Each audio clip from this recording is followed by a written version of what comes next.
students, this is Aisha Fatma. So today's our topic is acceleration. Acceleration क्या होता है? जब भी किसी ऑब्जेक्ट है या बॉडी है या कोई भी व्हीकल है, उसकी वेलोसिटी इंक्रीज होती है तो हम लोग कहते हैं कि वो उस एक्सीलरेशन रखती है वो body. The body with increasing velocity have acceleration भी कह सकते हैं हम इसको. अब देखिए फिगर 2.12 में दिखाया गया है कि एक कार है वो दूसरी कार से आगे बढ़ गई है. वो आगे क्यों गई है? क्योंकि उसकी वेलोसिटी ज़्यादा है. इसी तरह जब हम लोग उस कार पे ब्रेक अप्लाई करेंगे जो कि आगे जा चुकी है, फिगर 2.12 में देखें, ब्रेक अप्लाई करेंगे तो वो स्लो डाउन हो जाएगी. कोई भी कार होगी, बाइक होगी, किसी भी चीज़ पे हम लोग जब व्हीकल पर ब्रेक अप्लाई करते हैं तो वो स्लो डाउन हो जाती है. इस तरह इस कार पे भी ब्रेक अप्लाई करेंगे वो स्लो डाउन हो जाएगी. तो इस केस में वेलोसिटी फिर उसकी डिक्रीज़ होगी. पहला केस क्या था हमारे पास कि इस गाड़ी की वेलोसिटी हमने इंक्रीज़ कर दी तो वो इस गाड़ी से आगे चली गई. ठीक है. फिर हम लोगों ने इस ब्रेक अप्लाई की इस गाड़ी पे तो उसकी वेलोसिटी डिक्रीज़ होगी. तो इन दोनों केसेस में क्या हो रहा है? इन दोनों केसेस में जो वेलोसिटी है वो चेंज हो रही है. तो एक्सीलरेशन की डिफाइन हम लोग क्या करेंगे कि rate of change of velocity time rate of change of velocity हमारे पास क्या होता है? Acceleration. Time rate of change of velocity यानी कि एक टाइम पे हमने इसकी वेलोसिटी इंक्रीज़ कर दी, आगे चलेगी, फिर दूसरे टाइम पे हमने इसकी वेलोसिटी डिक्रीज़ कर दी, वो पीछे आ गई. सो time rate of change of velocity हमारे पास क्या होगा? एक्सीलरेशन. इसी तरह जो वेलोसिटी है, मिसाल ज़ाहिर सी बात है, हम लोग डिस्कस करते आए हैं कि जो वेलोसिटी जो है वो वेक्टर क्वांटिटी है. वेलोसिटी के पास मैग्नीट्यूड भी होती है, डायरेक्शन भी होती है. मैग्नीट्यूड भी होता है, डायरेक्शन भी होती है वेलोसिटी, क्योंकि वेलोसिटी एक वेक्टर क्वांटिटी है. ठीक है. तो जब वेलोसिटी में चेंज अक्कर होगा तो जाहिर सी बात है कि उसके मैग्नीट्यूड में भी चेंज अक्कर होगा, उसके डायरेक्शन में भी चेंज अक्कर होगा, क्योंकि वेलोसिटी में चेंज अक्कर हो रहा है. जब एक्सीलरेशन पॉजिटिव कब होता है? जब वेलोसिटी इंक्रीज़ हो तो एक्सीलरेशन ज़्यादा होता है. अब देखें कि फिगर 2.12 में देखें कि इस बॉडी को जो वेलोसिटी थी वो इंक्रीज़ हुई तो इसका एक्सीलरेशन भी ज़्यादा हो गया. फिर तो एक्सीलरेशन पॉजिटिव होगा क्योंकि वेलोसिटी इंक्रीज़ होगी. जब वेलोसिटी एक्सीलरेशन जो होगा वो हम लोग वेलोसिटी को डिक्रीज़ करेंगे, उसका एक्सीलरेशन भी स्लो डाउन होगा. तो एक्सीलरेशन जब डिक्रीज़ होगा तो वेलोसिटी जो है वो एक्सीलरेशन उसका नेगेटिव होगा क्योंकि हमने उसकी वेलोसिटी कम कर दी है. पहले हमने इसकी वेलोसिटी ज़्यादा कर दी गाड़ी की, वो आगे चलेगी तो उसका एक्सीलरेशन पॉजिटिव हो गया, एक्सीलरेशन उसका ज़्यादा हो गया. जब हम लोगों ने उसकी स्पीड कम कर दी तो उसका जो एक्सीलरेशन है वो नेगेटिव हो गया, कम हो गया. तो हम लोग कह सकते हैं कि जो एक्सीलरेशन है वो वेलोसिटी पे डिपेंड करता है. जो नेगेटिव एक्सीलरेशन होता है ना वो डिसेलरेशन और रिटार्डेशन भी कहलाता है. नेगेटिव एक्सीलरेशन को हम लोग जो है वो डिसेलरेशन और रिटार्डेशन भी कह सकते हैं. एक्सीलरेशन भी एक वेक्टर क्वांटिटी है. एक्सीलरेशन वेलोसिटी पे डिपेंड करता है. वेलोसिटी एक वेक्टर क्वांटिटी है, एक्सीलरेशन भी एक वेक्टर क्वांटिटी है वेलोसिटी की तरह. तो एक्सीलरेशन भी मैग्नीट्यूड भी रखता है, डायरेक्शन भी रखता है. जब डायरेक्शन जो होती है एक्सीलरेशन की वो चेंज ऑफ वेलोसिटी होती है. जब वेलोसिटी में चेंज होगा तो वो वेलोसिटी का जो चेंज होगा वो एक्सीलरेशन की डायरेक्शन होगी. वेलोसिटी में होने वाला चेंज एक्सीलरेशन की डायरेक्शन को शो करता है. जब एक बॉडी है वो इनिशियल वेलोसिटी से मूव करती है, कुछ टाइम बाद वो फाइनल वेलोसिटी से मूव करना शुरू होगी. तो हम वेलोसिटी में चेंज आ गया ना, क्योंकि एक बॉडी इनिशियल वेलोसिटी से मूव कर रही है, कुछ टाइम बाद वो फाइनल वेलोसिटी से मूव करना शुरू होगी टाइम t में. तो जो वेलोसिटी में जो चेंज आया हमारे पास वो del v is equal to V F negative V F initial final velocity to negative V I initial velocity जो कि टाइम t में अकर होती है. इस केस में जो rate of change of velocity है उसमें एक्सीलरेशन जो होगा एवरेज एक्सीलरेशन होगा. एवरेज एक्सीलरेशन क्या होगा?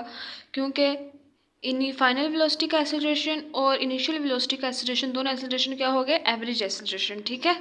अब देखें इस टॉपिक को दोबारा। Whenever the velocity of an object is increasing we say that the object is accelerated. जब भी किसी ऑब्जेक्ट की वेलोसिटी इंक्रीज होती है तब हम लोग कहते हैं कि ऑब्जेक्ट जो है एक्सीलरेट कर रहा है। मिसाल के तौर पर when a car take over an other one, जब एक कार दूसरी कार से आगे जाती है तो इसे it accelerate to a greater velocity, तो एक ग्रेटर वेलोसिटी से एक्सीलरेट कर रही होती है। In contrary to that velocity decrease when brakes are applied to slow down a bicycle और अ कार। वेलोसिटी डिक्रीज़ होती है जब हम लोग कार्स और बाइसाइकिल पर ब्रेक्स अप्लाई करते हैं, क्योंकि हमें किसी भी पॉइंट पे या किसी भी स्टॉप पे रुकना होता है।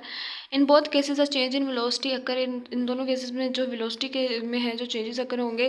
तो acceleration is defined as the rate of change of velocity. The change in velocity can occur in magnitude and direction both of them. Velocity में जो चेंज होगा वो मैग्नीट्यूड और डायरेक्शन में भी चेंज होगा, क्योंकि वेलोसिटी वेक्टर क्वांटिटी है। वेक्टर क्वांटिटी जो है वो उनको मैग्नीट्यूड और डायरेक्शन कम बहुत दोनों चाहिए होते हैं कंप्लीटली डिस्क्राइब होने के लिए। The acceleration is positive, the velocity is increasing, velocity increase होगी, एक्सेलरेशन पॉजिटिव होगा, and it negative, acceleration negative होगा। द वेलोसिटी इज डिक्रीजिंग, जब वेलोसिटी डिक्रीज होगी। Negative acceleration is also called deceleration और retardation. Negative acceleration वो डिसलेरेशन भी होता है, रिटार्डेशन होता है। Acceleration is a vector quantity, acceleration vector quantity है जिसको कंप्लीटली वेलोसिटी की तरह जिसको कंप्लीटली डिस्क्राइब होने के लिए मैग्नीट्यूड भी चाहिए होता है, डायरेक्शन भी चाहिए होती है। But the direction of acceleration is that of change of velocity. जो वेलोसिटी का चेंज होगा वो एक्सेलरेशन की डायरेक्शन होगी। For body is moving with initial velocity V F and after some time it's velocity change to V F. तो जो change in velocity होगा हमारे पास del is equal to V F negative V I that occur in time T. In case the rate of change of velocity जो होगा average rate of change of velocity के दौरान जो acceleration होगा वो एवरेज एक्सेलरेशन होगा। अब देखें फॉर्मूला है एवरेज एक्सेलरेशन का। एवरेज एक्सेलरेशन हमारे पास क्या है, change in velocity over time taken. In velocity क्या है हमारे पास, V F is negative V I initial to final to initial position में जो चेंज होगा वो चेंज इन वेलोसिटी होगा। टाइम टेकन हमारे पास टी है। अब हम लोग वी एफ और वी आई को डेल वी ओवर टी भी लिख सकते हैं। You have to know that, ठीक है। तो एवरेज एक्सेलरेशन है हमारे पास यहाँ पे।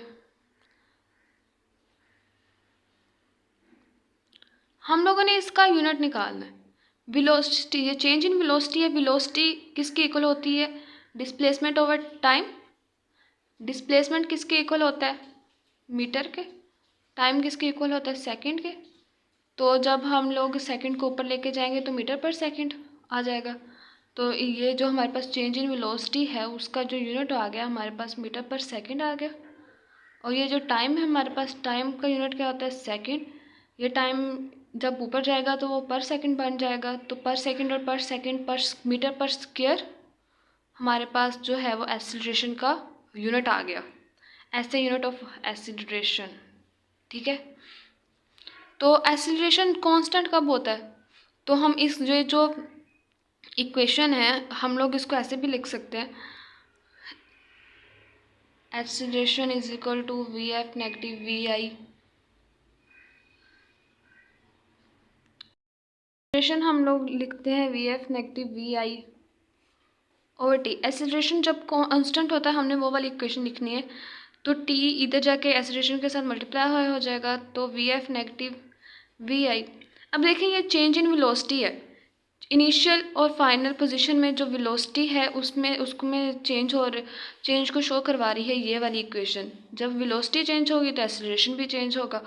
तो इसीलिए हम लोग इन दोनों वेलोसिटी को एक साथ नहीं रखेंगे, क्योंकि अगर हम लोग इन दोनों वेलोसिटी को एक साथ देखेंगे तो हमारे पास जो होगा वो एक्सीलरेशन चेंज हो रहा होगा, एक्सीलरेशन कांस्टेंट नहीं होगा। तो इस एक्सीलरेशन को हम लोगों को कांस्टेंट करने के लिए फाइनल और इनिशियल वेलोसिटी को एक साथ ऑब्जर्व नहीं करना होगा, अलग अलग ऑब्जर्व करना होगा। तो अलग अलग ऑब्जर्व करने के लिए हम लोग इस इक्वेशन को ऐसे लिख लेते हैं।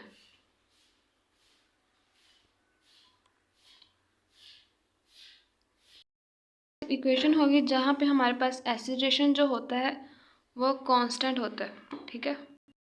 हमारे पास टॉपिक है यूनिफॉर्म और नॉन यूनिफॉर्म एक्सीलरेशन है। जब वेलोसिटी में जो चेंज होगा वो कांस्टेंट होगा, एक्सीलरेशन भी यूनिफॉर्म होगा। जाहिर सी बात है वेलोसिटी में चेंज होने की वजह से ही एक्सीलरेशन प्रोड्यूस होता है। जब वेलोसिटी में चेंज ही नहीं होगा, वेलोसिटी ना इंक्रीज़ होगी ना डिक्रीज़ होगी ना चेंज होगी तो ऐसे वो कांस्टेंट होगी वेलोसिटी, तो वेलोसिटी कांस्टेंट होगी तो एक्सेलरेशन भी यूनिफॉर्म होगा, यानी कि एक्सेलरेशन भी कांस्टेंट होगा। ठीक है, if the time rate of change of velocity is constant, time rate of change of velocity constant होगा तो एक्सेलरेशन भी यूनिफॉर्म होगा। अगर वेलोसिटी का, अगर मैग्नीट्यूड वेलोसिटी की चेंज हो जाती है, यानी कि वेलोसिटी इंक्रीज हो जाती है, या वेलोसिटी की डायरेक्शन चेंज हो जाती है, या वो दोनों, वेलोसिटी की मैग्नीट्यूड भी चेंज हो रही है और डायरेक्शन भी चेंज हो रही है, ये दोनों चीज़ें चेंज हो रही हैं, तो जो वेलोसिटी होगी हमारे पास वो वेरिएबल वेलोसिटी होगी या नॉन यूनिफॉर्म वेलोसिटी होगी। तो वेरिएबल वेलोसिटी, वेलोसिटी चेंज हो रही है तो एक्सेलरेशन क्या होगा, एक्सेलरेशन भी वेरिएबल वेलोसिटी होगा, वेरिएबल होगा। और non uniform acceleration, non uniform velocity हो तो एक्सेलरेशन भी नॉन यूनिफॉर्म होगा। ठीक है, तो इस क्लास में जो हम लोग इस चैप्टर में हैं, हम लोग सिर्फ वही न्यूमेरिकल्स देखने वाले हैं जिसमें बॉडी की जो मोशन होती है, जो ऐसी बॉडी जो यूनिफॉर्म एक्सेलरेशन से मूव कर रही होती है, हम लोग सिर्फ उनको देखेंगे। और ऐसी बॉडी जो कि वेरिएबल एक्सेलरेशन से मूव कर रही होती है, हम लोग उसको नहीं देखेंगे। ठीक है, if the time rate of change of velocity is constant, the acceleration is said to be uniform. If any one of the magnitude or direction of both of them is called variable or non-uniform acceleration. In this class we will solve only for the motion of the object bodies move having uniform acceleration and not the variable acceleration. Okay students, तो आज का हमारा topic complete हुआ। उम्मीद है कि आपको समझ आई होगी। प्लीज़ चैनल को सब्सक्राइब कर दिया करें, लाइक कर दिया करें, शेयर कर दिया करें। Thank you so much.